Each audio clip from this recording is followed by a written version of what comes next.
by theater number 9. Oh my God. I got 7 down in theater 9. Like so many others whose lives were shattered by the mass We're murder going to try to get her to an ambulance. carried out by her son, it's clear when you see her face. This is a broken woman. It is horrible what he did. It can't be minimized. It can't be erased. A tragedy doesn't turn into something else. It's always a tragedy. Arlene Holmes realizes there will always be those who say, "How did you not know?"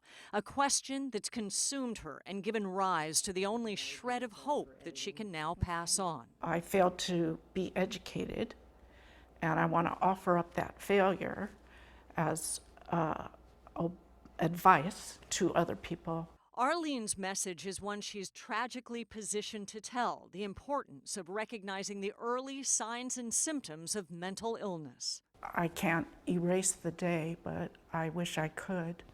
And the way that I want to honor their injuries and their distress is to try and help prevent something this bad from happening again.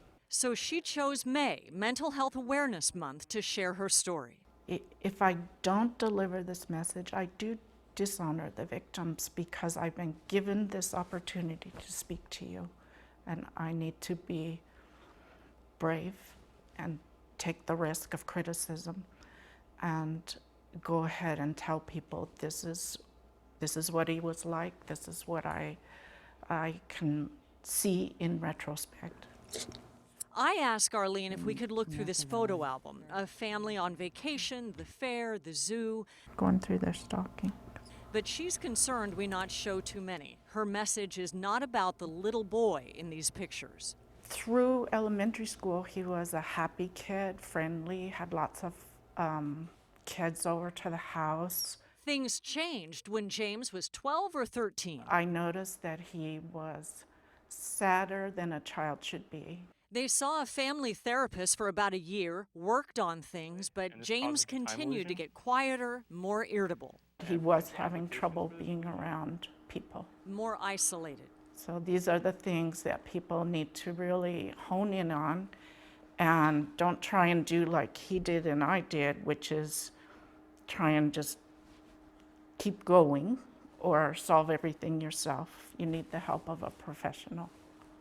Dr. Jim Fix, program supervisor of clinical psychology at Palomar Hospital, says mental illness needs to come out of the shadows. We need to be talking about these things. We need to get rid of the stigma associated with mental illness, and we need to get it treated just like any other medical disorder. The National Alliance on Mental Illness says half of all mental disorders start before the age of 14 or 15.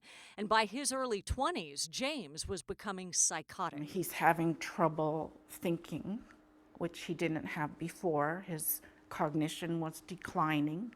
He's having even more trouble being around people. This is a neurological condition that renders the person unable to be aware that they have a mental health disorder. Which is why others need to see the red flags. James, we now know, was delusional. The delusion being, I'll kill people, I'll be worth more, which is just horrible to think about or to hear.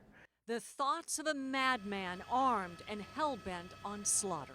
Violence perpetuated by mentally ill people is rare. It's not rare if you're the one that was harmed. It's not rare to you. People tell me their stories and then they say, I never tell anyone. And that has to stop. We have to be able to talk.